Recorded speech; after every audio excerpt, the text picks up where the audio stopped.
Alright, so this is some drunk depression cookies, I guess. Just a recipe I mangled together with what I had. And it turned out to be a really nice sensory experience too.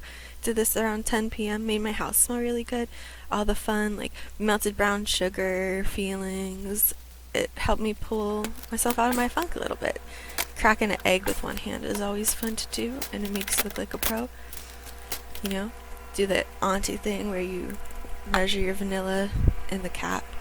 I don't know, is that a teaspoon? I always just assume that's like a teaspoon. But whatever.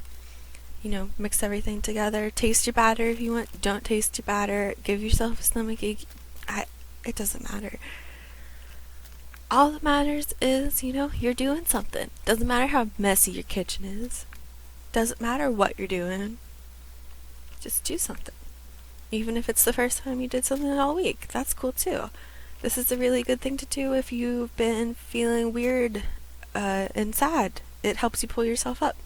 And then you have cookies at the end of it. And I think that's a great thing. And then you can take a million hours to cut your parchment paper into little triangles and use it as confetti.